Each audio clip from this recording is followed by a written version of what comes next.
tocado exponer acerca de la punción lumbar. Bueno, ¿qué es la punción lumbar? La punción lumbar viene a ser un procedimiento médico en el que se extrae una pequeña porción del líquido cefalorraquídeo y para poder analizarla y diagnosticar determinadas infecciones. Bueno, este procedimiento se realiza a nivel de la parte baja de la espalda, vendría a ser en la región lumbar, y más específicos sería entre las vértebras de L4 y L5.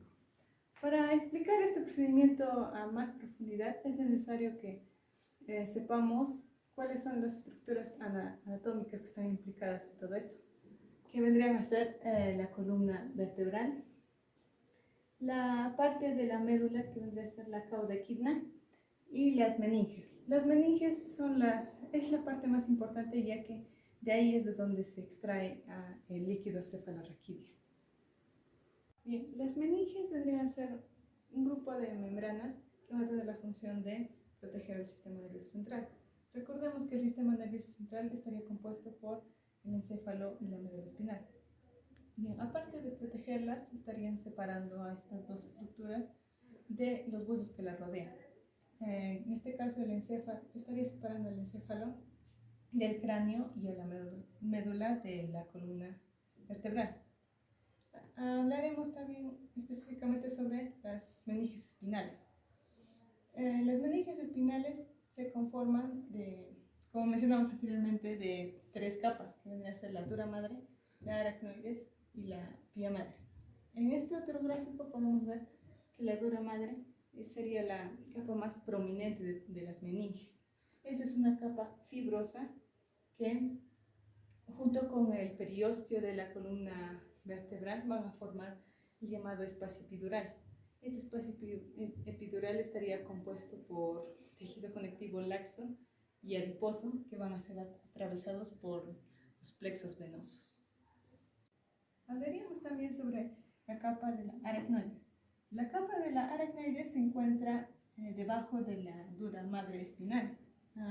Siendo más específicos, sería debajo del espacio subdural. También se encontraría por encima de la pía madre. Recordemos también que entre la aracnoides y la pía madre abre un espacio denominado el espacio subaracnoideo. Este espacio subaracnoideo se va a expandir a través del cono medular, formando así la cisterna lumbar. La cisterna lumbar, como se ve en la imagen, contendría a los nervios de la médula espinal, también llamado la cauda equina. Este espacio tiene importancia clínica, ya que se va a permitir realizar la punción lumbar a nivel de como mencionamos anteriormente, a nivel de la L4 y L5, y no va a haber riesgo de penetrar a la médula espinal, ya que ésta se encontraría a nivel de la lumbar, de la segunda lumbar. También hablaríamos de la pía madre. La pía madre es una capa compuesta de tejido conectivo laxo, que al igual que las anteriores tiene la función de proteger al sistema nervioso central, ya sea de presiones internas o de sustancias extrañas que suelen llegar hasta ahí. La característica más principal de esta es que es la capa más interna, la que estaría en contacto directo con la médula espinal. Hablaríamos más a detalle sobre el líquido cefalorraquídeo. Bueno, el líquido cefalorraquídeo sabemos que pasa por el conducto, por los espacios subaracnoideos. Este líquido suele ser incoloro en personas normales. Si hay alguna alteración o una enfermedad de por medio, este líquido puede variar tanto en consistencia como en color. Es por eso que se realiza la punción lumbar, para diagnosticar precisamente estas enfermedades. También hablaríamos que el líquido cefalorraquídeo viene a ser una ultrafiltración de los vasos sanguíneos. Este se produce alrededor de unos 150 mililitros, que siempre tienen que ser reabsorbidos, si no se darían ciertas enfermedades como lo vendría a ser la hidrocefalia. Bien, empezaremos el recorrido mencionando que el líquido se forma a través de los plexos coroideos de los ventrículos laterales.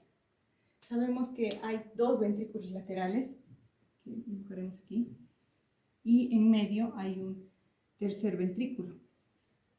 Para que este líquido cefalorraquídeo pase al tercer ventrículo, es necesario que vaya por unos conductos denominados los conductos interventriculares o más conocidos como agujeros de Monro.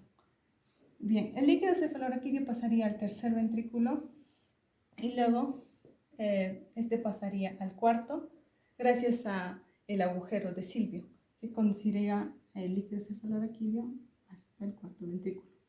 Y de aquí, gracias a los agujeros de Luschka y de Mongagni, pasaría finalmente a los espacios subaracnoideos.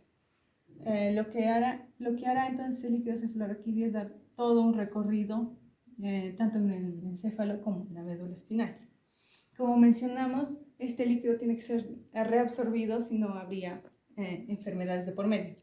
Entonces, lo que hace el espacio subaracnoideo es, tiene unas pequeñas granulaciones subaracnoideas que van a ayudar a reabsorber el líquido cefalorraquídeo gracias a la difusión simple.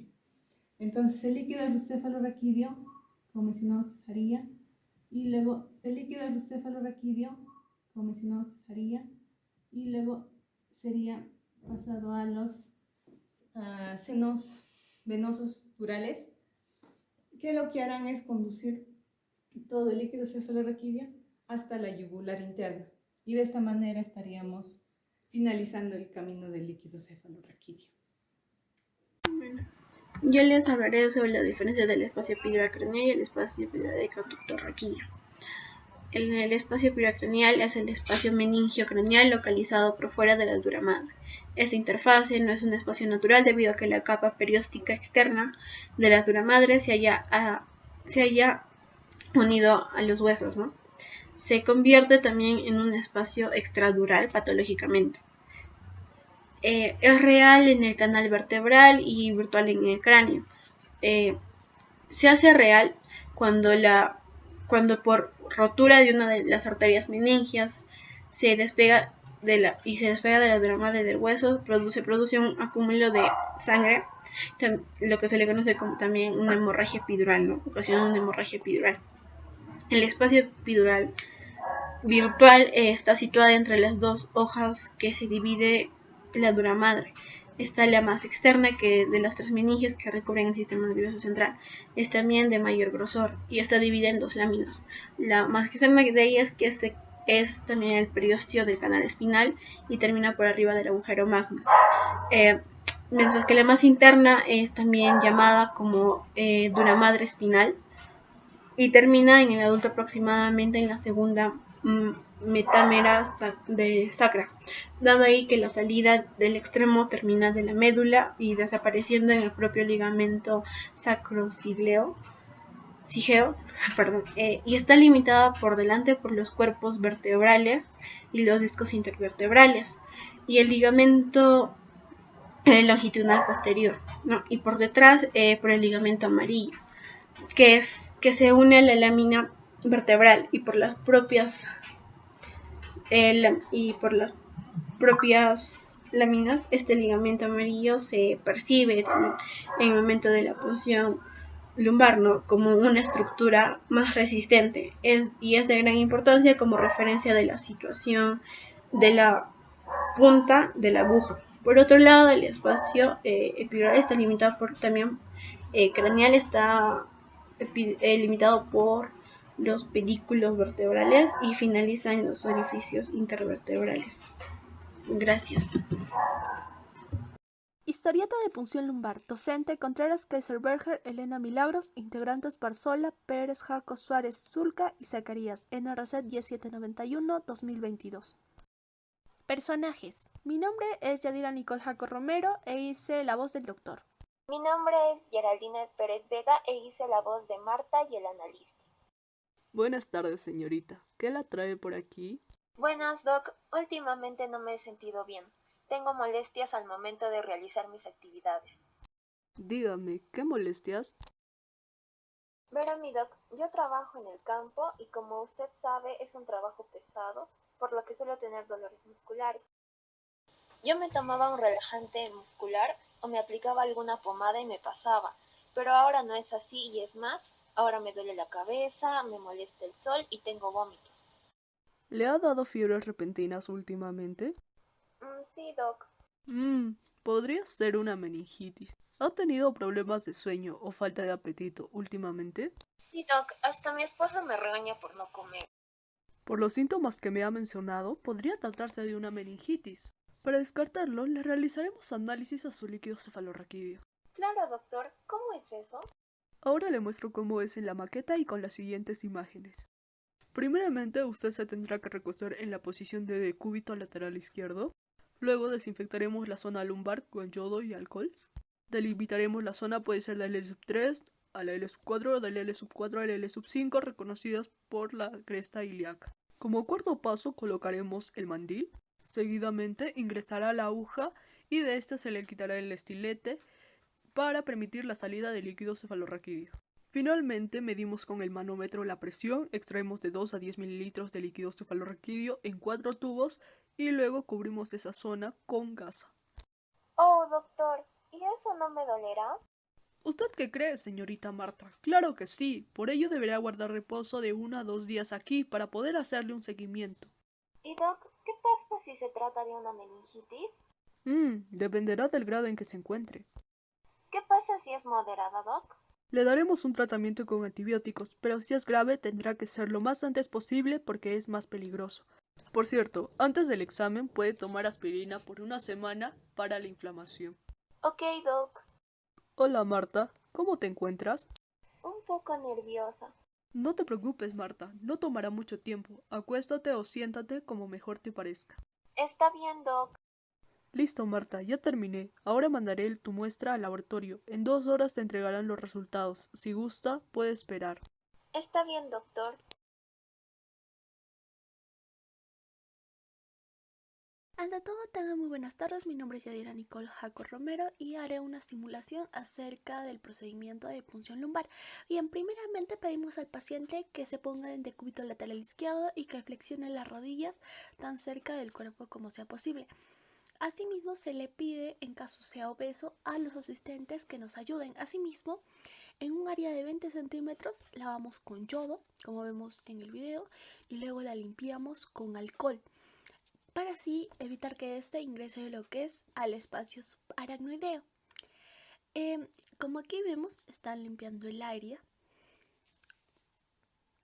delimitada. Luego se le coloca lo que es el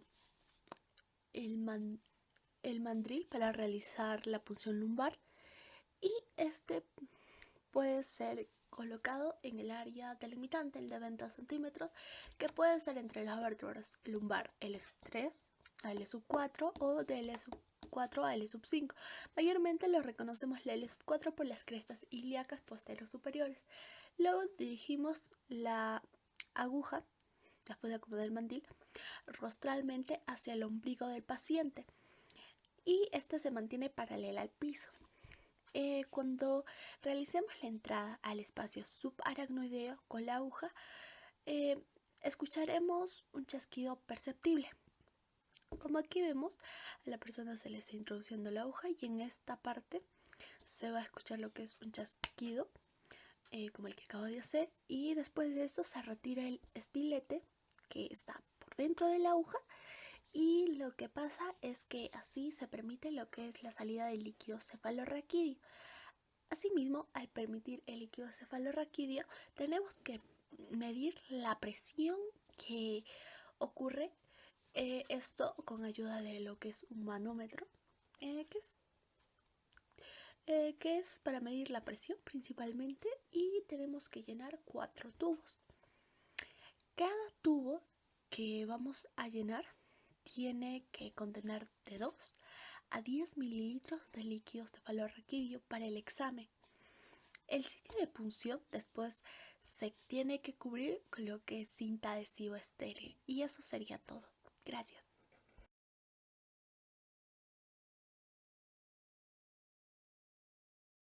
Buenas, le traigo esta muestra para que analice. El paciente espera sus resultados. Está bien, doctor.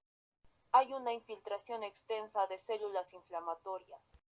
Doctor, ya está listo el examen. Ya voy a recogerlos. ¿Cuál será el resultado? Marta, ya tengo los resultados y por lo que veo, usted presenta una meningitis aguda. De inmediato, se le dará un tratamiento con antibióticos intravenosos y con corticosteroides. ¿Por cuánto tiempo los tomaré, Doc? El tiempo es variable, pero usted estará en constante revisión. Está bien, Doc. Gracias. Hasta luego. De Rosario Pérez Vega e iniciaré con la exposición. Siguiente diapositiva. Primero, la punción lumbar es usada para recolectar el líquido cefalorraquídeo con el fin de determinar alguna enfermedad o lesión o infecciones e inflamaciones. Un ejemplo es el diagnóstico de hipertensión endocranial idiopática, porque los criterios diagnósticos incluyen el aumento de la presión de apertura del líquido cefalorraquídeo y también una composición normal del mismo.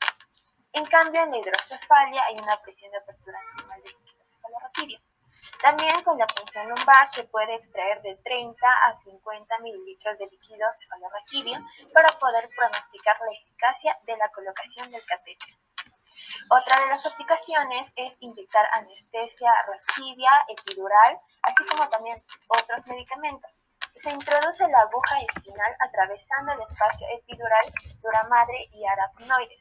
Se va a extraer de 1 a 10 mililitros en cuanto viales. La anestesia raquídea va a tener un efecto inmediato que nos va a permitir bloquear el dolor. Con lo que respecta a la anestesia epidural, esta es inyectada fuera del saco líquido que se encuentra alrededor del líquido espinal. Este bloquea la sensibilidad en cierta parte del cuerpo y tarda en hacer efecto de entre 10 a 20 minutos. Finalmente, la analgesia postoperatoria consiste en una serie de analgésicos que la persona debe de tomar después de sufrir una operación. Esto permitirá la recuperación funcional y acelera la rehabilitación. También sirve para que el paciente no sufra dolores después de la cirugía. Siguiente diapositiva, por favor.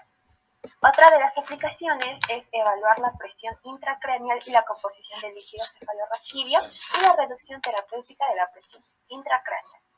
Siguiente diapositiva. Como dije, nos ayuda a diagnosticar enfermedades como por ejemplo infecciones que pueden ser bacterianas, micóticas y virales, incluyendo meningitis, encefalitis y sífilis. Es necesaria la realización de la punción lumbar urgente para poder descartar la existencia de una meningitis infecciosa. En niños mayores suele haber fiebre, cefalea, irritabilidad, rigidez de nuca y signos meningios positivos. Los neonatos y lactantes van a presentar vómitos, fiebre, decaimiento, rechazos de tomas e irritabilidad. En ausencia de rigidez de nuca y signos meningios. También podemos diagnosticar el sangrado alrededor del cerebro. Siguiente diapositiva.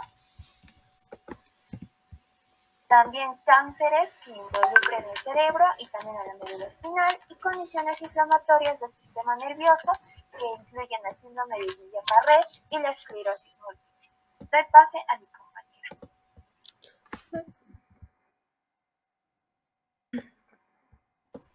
Bien, ahora explicaré sobre la anestesia raquídea o intradural y también explicaré sobre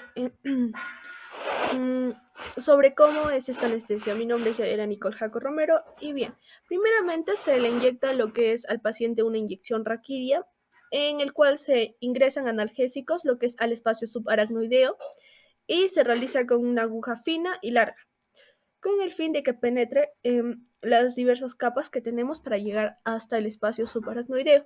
Bien, esta aguja se debe introducir entre las dos apófisis posteriores de las vértebras elegidas. Puede ser de la L3 a la L4 o de la L4 a la L5. En caso de la L4 la reconocemos porque está casi a dirección con las crestas ilíacas.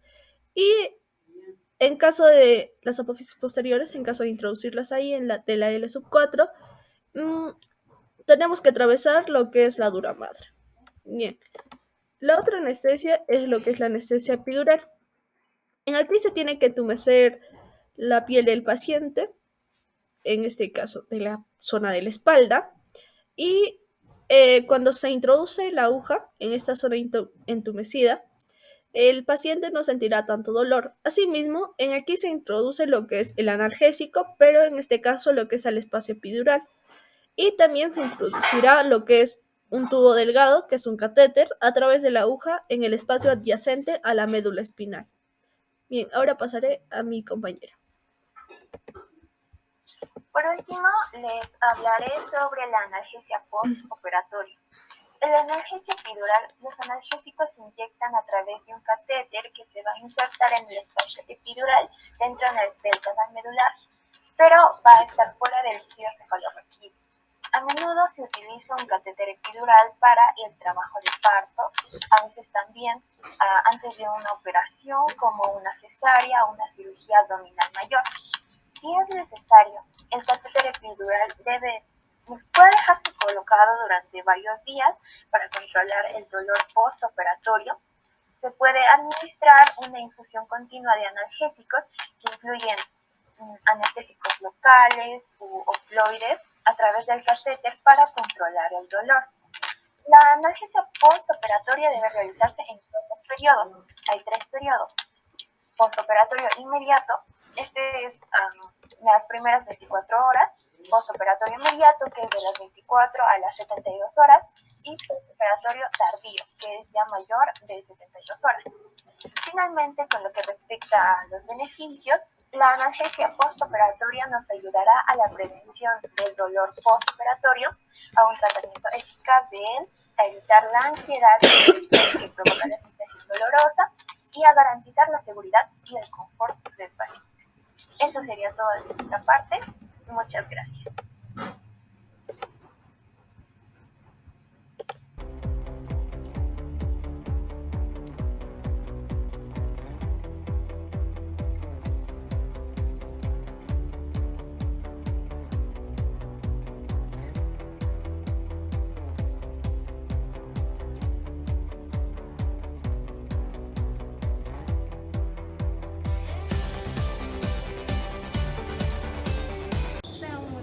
El día de hoy le vamos a hacer una pequeña charla informativa acerca de lo que es la punción lumbar. Primeramente empezaremos con esta pregunta. ¿Usted sabe qué es la punción lumbar? No sé. Bien. La punción lumbar se desarrolla principalmente para sacar lo que es el líquido cefalorraquídeo, el cual se encuentra en las vértebras. Como podemos ver en esta maqueta, tenemos a la vértebra L3, L3, L4 y L5. La mejor forma de realizarlo es entre la L4 y la L5, porque es más fácil la obtención de líquido cefalorraquídeo.